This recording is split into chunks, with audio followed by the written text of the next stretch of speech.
오늘 창세기 강의 제36강 생명과 잘못된 선택의 결과. 선택과 생명이 무슨 관계가 있길래 제목을 그렇게 붙였을까? 생명은 선택입니다. 한번 따라하실까요? 생명은 선택이다. 혹시 여러분 글씨가 안 보이더라도 전혀 신경 쓰지 마세요. 왜냐하면 여기 있는 글씨는 제가 다 읽어드릴 거니까. 아유 목사님 글씨가 안 보여도 돼. 안 보여도 돼. 잘 들으시면 되는 거고, 또 이게 보는 사람은 보고 들음으로 인하여 더 인식을 가슴에 잘 새길 수 있으면 됩니다. 말씀의 목적은 듣는 것으로 끝나지 않는다. 보는 것으로 끝나지 않는다. 말씀을 듣고 보았으면 어떻게 한다? 내 삶에 적용한다. 생명은 뭐다? 선택이다. 그러니까 잘 선택하면 생명이 사는 것이고, 잘못 선택하면 아무리 십전대보탕을 따블로 먹어도 생명은 위험하다. 생명은 선택이다. 그런데 선택에는 두 가지 선택이 있더라고요. 하나님의 선택이 있고 크리스찬 사람의 선택이 있어요. 하나님의 선택은 우리가 손댈 수 없는 거죠. 예를 들면 저와 여러분이 이 세상에 생명으로 태어난 것, 이건 하나님의 영역이죠. 대한민국에 태어난 것, 남자 여자로 태어난 것, 또 이 시대에 태어난 것, 인간의 영역, 이거 지구에 태어난 것, 어디 딴 데 뭐가 있는지는 아직 모르겠지만 어쨌거나 이 시대에 지금 살게 하는 것, 이건 하나님의 영역입니다. 그러니까 이거는 우리가 어쩔 수 없는, 이걸 인정한다고 하면, 그렇다면 하나님 우리에게 최선의 선택을 주셔서 살게 하셨다면 우리에게 주어진 인간의 선택이 있죠. 인간의 선택을 선악과를 비유하면 자유의지라는 표현을 쓰죠. 하나님은 인간을 로봇으로 만들지 않았다. 하나님은 인간을 AI로 만들지 않았다. 인공 로봇으로 만들지 않았다.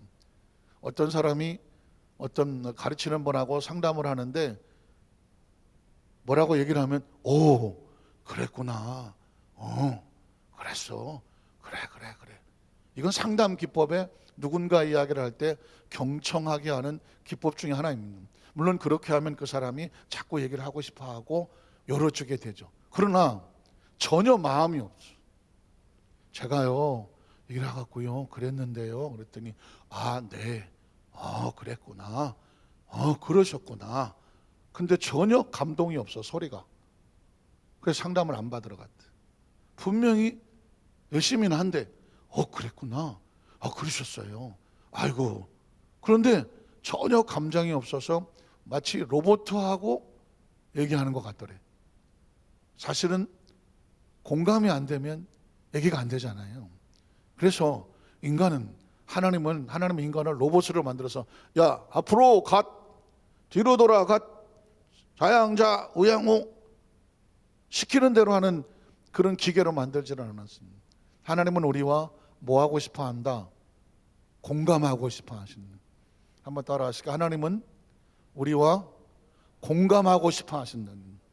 하나님이 느끼는 것을 같이 느끼고, 하나님이 좋아하시는 것을 나도 좋아하고, 하나님이 싫어하는 건 나도 싫어하고. 왜 그럴까요? 하나님은 저와 여러분을 하나님의 자녀로 만들었어. 제가 지난주에 새벽 예배 드릴 때 생명과 창조주 하나님에서 얘기했잖아요. 난 깜짝 놀랐어. 제가 말씀을 준비하면서 하나님의 음성이거든.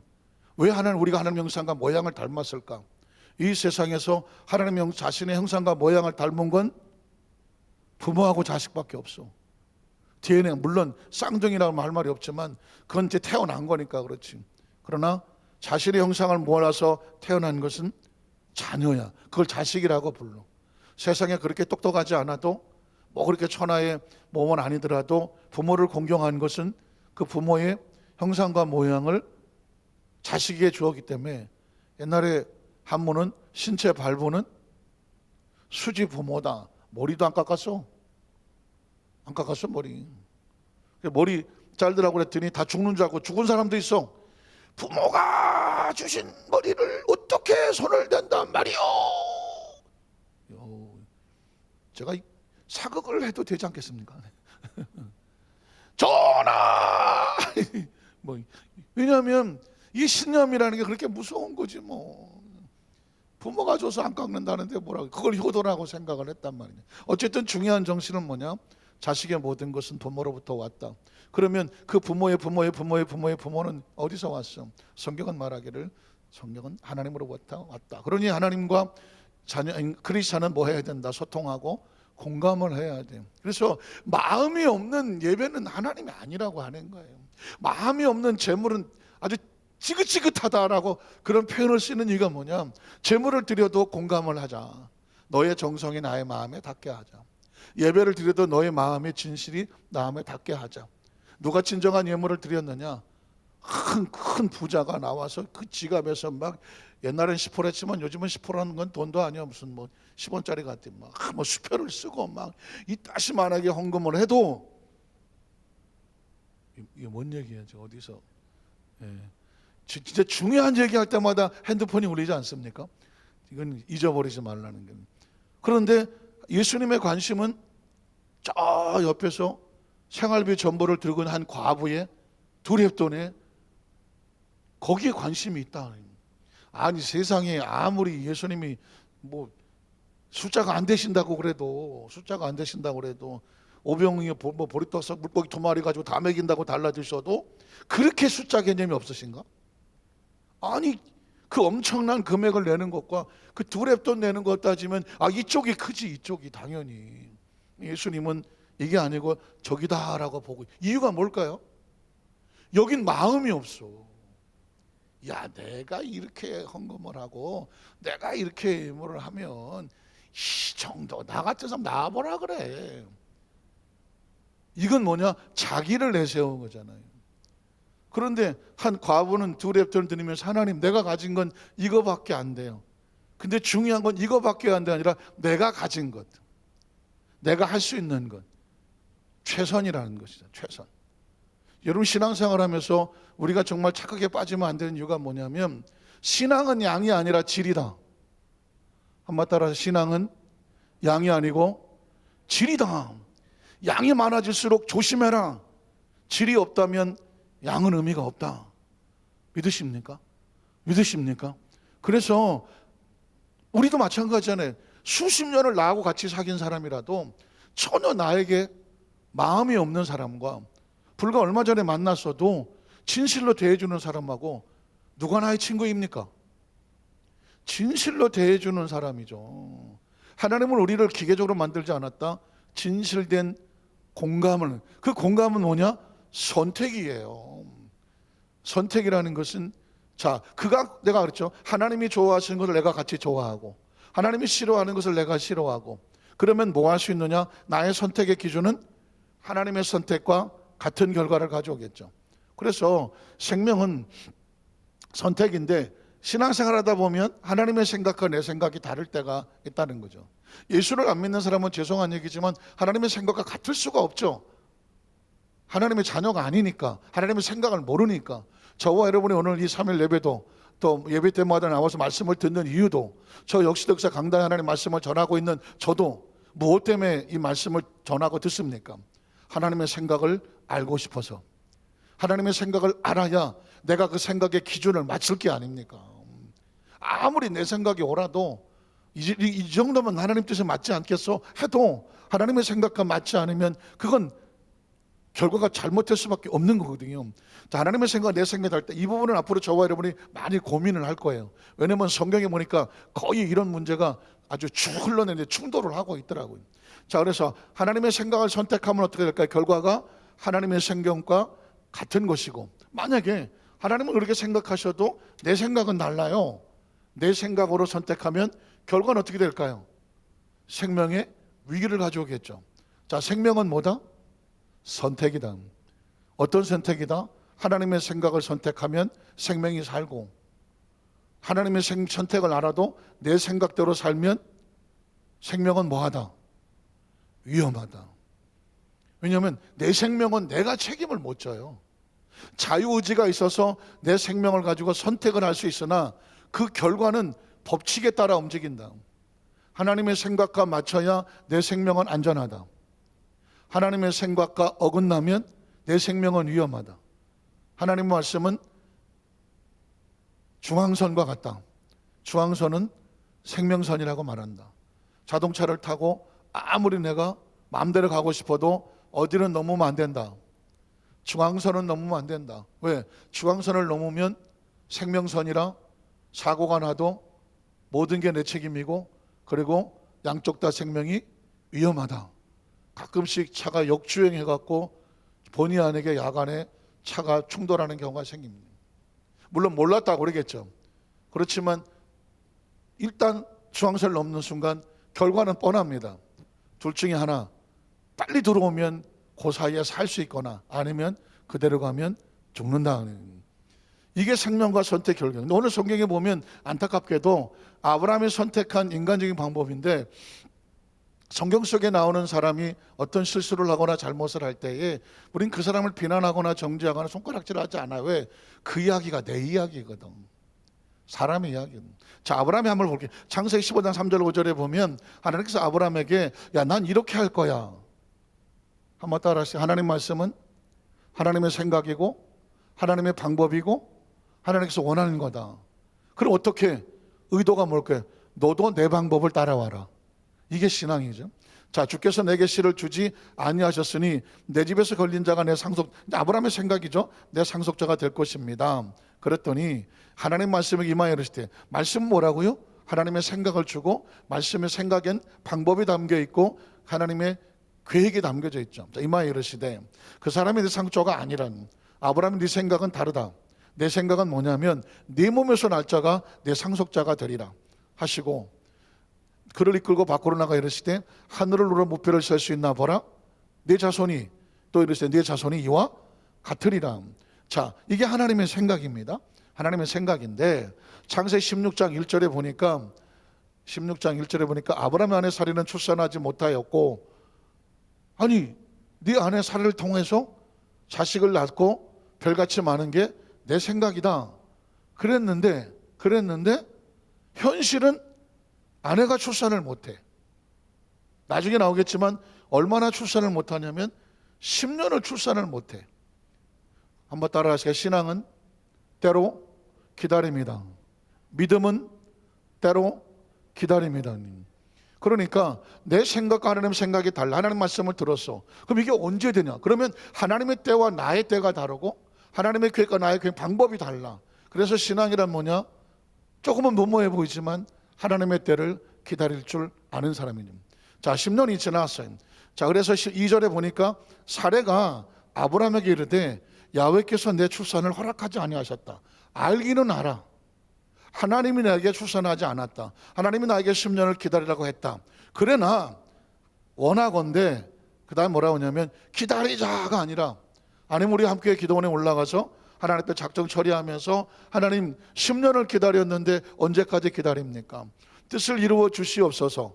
또는 그 뜻을 이루어질 때가 내가 믿음으로 이기게 하여 주시옵소서. 둘 중에 하나. 하나님의 때를 당겨 주십시오. 아니면 내가 기다릴 수 있도록 나에게 힘을 주십시오. 그 둘 중에 하나잖아요. 근데 사례가 뭐라고 말했냐면 하나님이 나에게 출산을 못하게 하셨으니 할 수 없다. 우리가 방법을 만들자. 신앙의 가장 위험한 건 뭐냐? 기도해도 안 되고 내 예수 믿어도 안 되고 열심히 해왔고 기다렸는데 방법이 없어. 할 수 없지 뭐. 내가 생각을, 우리끼리 방법을 찾아야지. 문제는 여기서 생기는 거예요. 사례가 뭐라고 말하냐면 내가 한만 생각해도 하나님이 안 주니 우리끼리 합시다. 내 여종에게로 들어가시오. 왜냐면 내가 아무래도 임신을 못하는 것 같으니 여종에게로 들어가시오. 혹시 그런 말미암아 자녀를 얻을 거라면, 이게 누구 생각이죠? 사례의 생각이죠. 사례의 생각입니다. 인간의 생각입니다. 그랬더니 아브라함이 누구 말을 들었어요? 사례의 말을 듣습니다. 자, 아브라함은 누구의 말을 들어야 할까요? 1번 사례, 2번 하나님의 말씀. 몇 번인가요? 남자들은 다 1번이야. 아니 세상에 마누라가 허락해서 젊은 여자한테 들어가니 이게 웬 땡이냐 뭐 떡이냐. 그러나 기억하십시오. 안 되겠어요. 지금 위험해. 이 문제가 위험해. 이게 내가 문제가 위험해. 결과는 잘못된 선택은 분명히 고통을 가져옵니다. 한번 따라, 잘못된 선택은 고통을 가져오고 생명도 위험하다. 예. 아브라함은 지금 이렇게 들어갈 때 아마 이야 이게 웬 떡이냐 하고 들어왔을지도 몰라. 아이고 바보 같아. 그럼 딴 데가 연세가 많아갖고. 자, 그래갖고 선택했어요. 3절에 보니까 이유가 있어. 사레와 아브라함이 그렇게 한 이유가 있는데, 아브라함의 사내가 그 여자 앱사람 하가를 데려다가 그 남편 아브라함에게 처벌해 준 때는 얼마냐? 아브라함이 가나안 땅의 약속을 받은 지 얼마 지난 거예요? 10년이었어. 10년. 그러니까 인간적으로 볼 때 아브라함이나 사레나 10년을 기다렸으니 그럴 만도 하다라고 생각할지도 몰라. 그러나 기억하십시오. 하나님의 나라에 타협은 없어요. 한번 따라하세요. 하나님의 나라에 타협은 없다. 하나님의 뜻은 반드시 하나님의 방법으로 해야 돼요.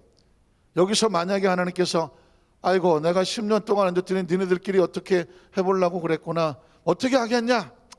그냥 그럼 내가 그놈이라도 어떻게 축복해봐야 되겠다. 하나님은 그러실 것 같습니까? 하나님은 그렇지 않습니다.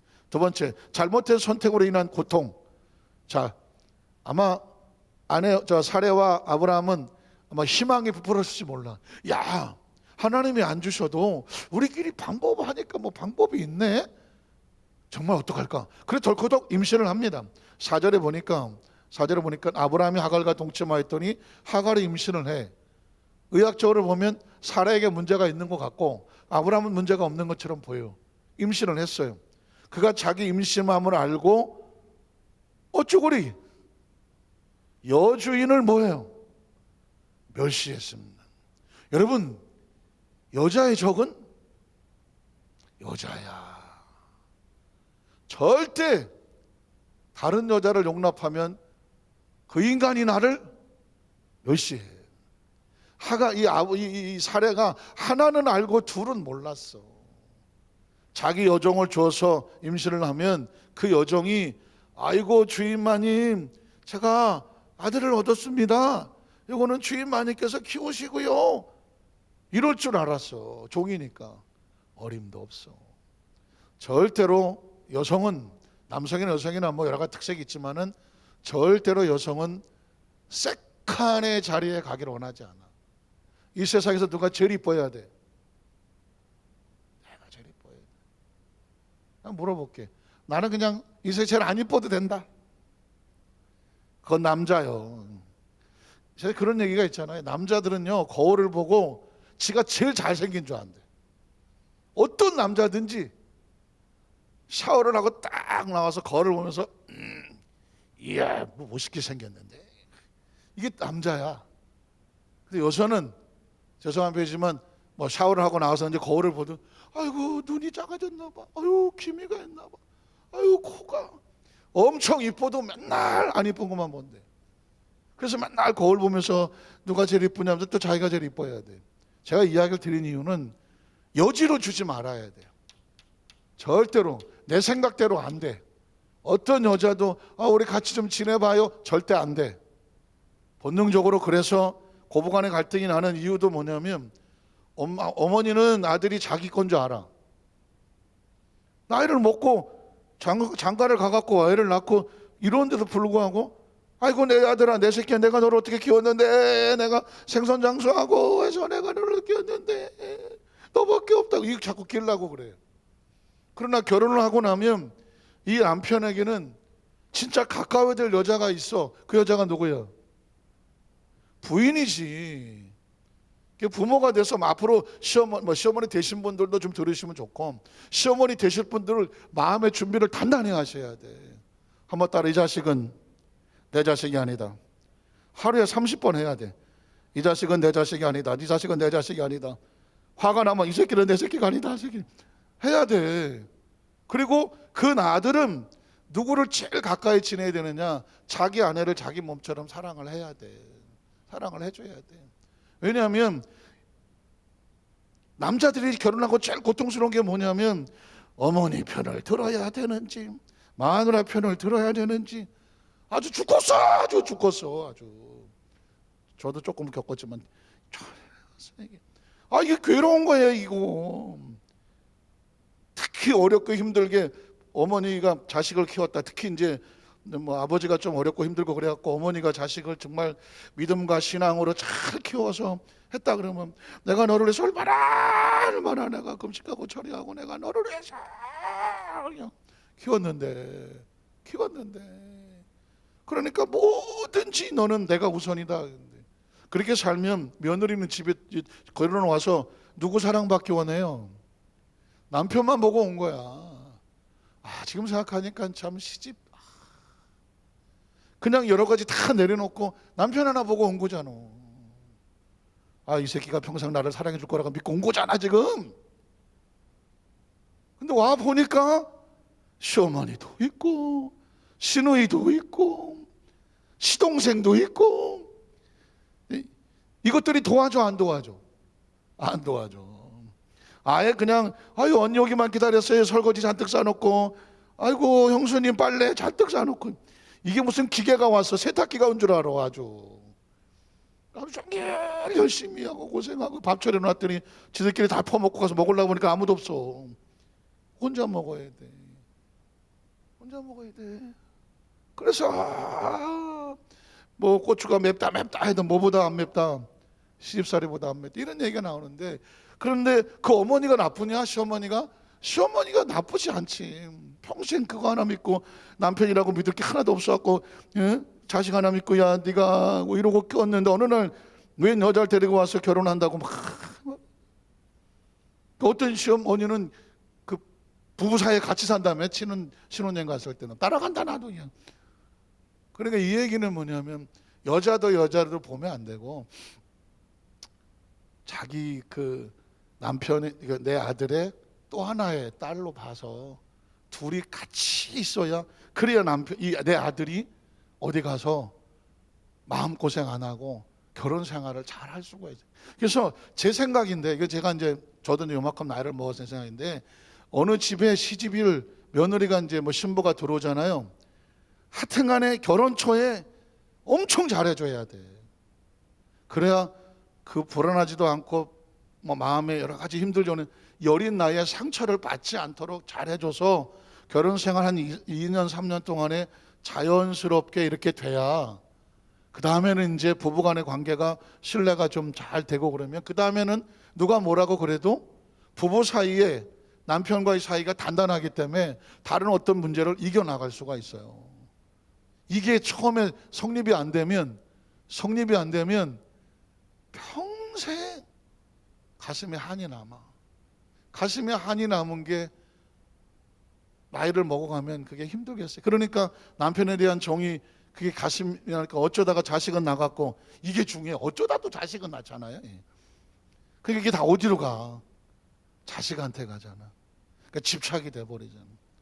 어쨌거나 뭔 얘기 하려고 하냐면, 사례는 하갈을 끌어다가 자기 어떤 계획을 이루고자 했으나 세상은 그렇게 자기 방법대로 되지 않고 오히려 종에게 뭘 당해? 멸시를 당하는 존재가 됐더라. 잘못된 선택은요, 나에게 뭘 가져오냐? 고통을 가져와. 반드시 기억하셔야 돼요. 한번 따라, 잘못된 선택은 평생 나에게 고통의 상처를 남겨.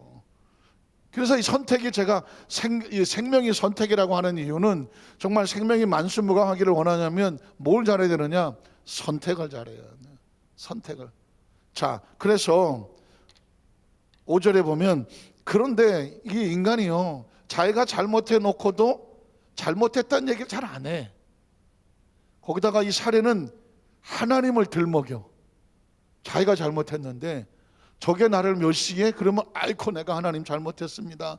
내가 이게 하나님의 방법이 아닌데 인간적으로 하다가 내가 이 고통을 당했으니 하나님 내가 잘못했습니다. 이렇게 자기를 돌아봐야 되는데, 사례가 아브라함의 이르되 내가 받는 모욕은 당신이 받아야 돼. 아니 자기가 들어가라고 그랬잖아. 자기가. 그러면 이런 거냐, 그때 들어가지 말았어야지. 내가 아무리 들어가라고 그래도 당신이 나를 사랑하면 그걸 어떻게 받아들여? 결과를 이제 아브라함에게 돌리는 거잖아요. 아브라함은 뭐 눈만 멀뚱 떠면서 뭐라고 그래? 그러면서 뭐라고 하냐면, 내가 나의 여종을 당신의 품에 두었거늘 그가 자기 임신함을 알고 나를 멸시하니 당신과 나 사이에 저바다만 없었으면. 뭘 저바다 하면은 당신과 나 사이에 누가 잘못했는지 하나님이 판단해 달래. 이게 신앙이요, 자기의 마음대로 갖다 붙이면 이런 일이 돼버려요. 누가 잘못했어요? 아니, 사례가 먼저 잘못했지. 왜냐하면 하나님이 안 주시니 내 종 하갈을 데리고 당신이 품고 임신하게 하시오라고 말해요. 처음 출발은. 물론 아브라함도 공범이지. 낼름 또 들어갔잖아요. 또 내가 당신을 사랑하니 당신의 말에 순종하겠소. 또 아니. 그럼 남편이라도 정신 차리고, 여보, 당신의 마음은 알겠으나 이 방법은 하나님의 방법이 아니지 않소. 하나님께서 분명히 당신을 통해서 자식을 낳아서 그 자식이 하늘에 별같이 많겠다고 했으니 우리가 조금만 더 기다려 봅시다. 아멘이 안 나오고 왜? 조금만 더 기다려 봅시다. 그래서 부부 사이에 서로 지켜줘야지. 지켜줘야 되죠. 부모 자식 사이에 공동 지켜줘야. 그런데 이렇게 놓고 되니, 그래서 6절에 보니까 아브라함이 뭐라고 말하냐면, 뭐 할 말이 있어. 6절에 보니까 아브라함이 사라게 이르되 당신의 요종은 당신의 수종이 있으니 당신 눈에 좋을 대로 그에게 행하라. 이 뭐 아브라함이 거기 중간에 껴서 뭐라고 말하겠어. 지금 아브라함의 나이가 지금 몇 살이에요? 100세? 뭐 사라가 90인가? 아니 85구나. 85. 75년에 와갖고 85 됐잖아요. 이게요, 남자들이 제 생각에는 뭐 나이를 꼭 정하고 싶진 않지만 어느 정도 요 순간이 오면 부인한테 못 당해. 당신 뜻대로 해. 하고 싶은 대로 해. 어디가? 지금 아브라함이 뭐라고 그러겠어. 어쨌거나 그래서 결국은 7절로 8절에 보면 하갈은 도망을 칩니다. 7절로 8절에 보면 야훼의 사자가 광야 샘물 곁 그 술길 샘역 곁에서 그를 만나서, 하갈이 도망을 쳤거든. 사례 여종 하갈아, 내가 어디서 왔으며 어디로 가느냐? 그가 이르되 나는 내 주인 차례를 피하여 도망을 합니다. 나중에 이제 나오겠지만 이 사람은 피해자일까 가해자일까? 처음은 피해자처럼 보이죠. 종으로 들어갔고 주인이 시키니까. 그러나 그 다음에 그가 하는 행동은 가해자가 되어버리죠. 역시 이 하갈도 선택을 잘못한 거죠. 어떻게 보면 사라의 마음, 사라의 그 주인의 뜻대로 거기다 해서 자식을 주고 자기가 했으면 어떻게 편하게 살았을지도 몰라요. 그러나 주인 사례를 멸시를 하죠. 멸시를 하니까 자기가 선택한 거죠. 잘못된 선택은 항상 아픈 고통을 가져온다. 자, 세 번째, 잘못된 선택은 결국 고통뿐만 아니라 삶이 고통스러운 삶. 잘못된 운명이라는 거죠. 자, 9절로 11절에 보면 하나님께서 이제 이 하갈을 만나서 그의 앞길을 예언을 합니다. 야훼의 사자가 그에게 이르되 내 여주인에게 돌아가서 그 수하에 복종해라. 야훼의 사자가 또 그에게 이르되 내가 내 씨를 크게 번성하여 그 수가 많아 셀 수 없게 하니. 사실은 아브라함과 사레의 실수인데, 그래서 하갈이 이렇게 됐지만 이 하갈은 하나님이 그 하갈의 삶도 붙잡아 주신다라고 예언하는 거죠. 그러나 삶은 평탄하지 않아. 셀 수 없게 하리라. 그 다음 절에 보면 야훼의 사자가 또 이르되 내가 임신하신즉 아들을 낳으리니 그 이름을 이스마엘이라 하라. 이는 야훼께서 내 고통을 들으셨음이니라 하더라. 자, 그리고 그 다음 절에 볼까요? 그 다음 절 12절에 보면 그가 사람 중에 들나귀가 뭐예요? 나귀는 집에서 키워야 되는데 들에 나가면 어떻게 될까요?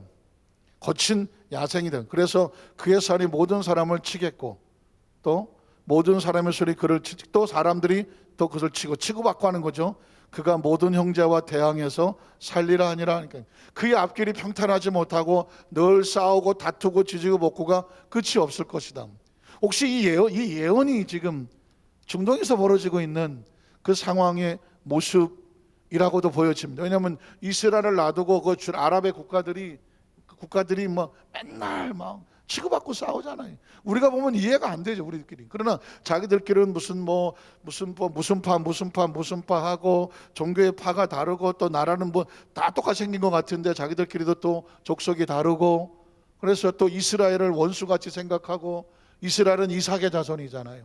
나머지는 전부 다 이스마엘의 자손이거든.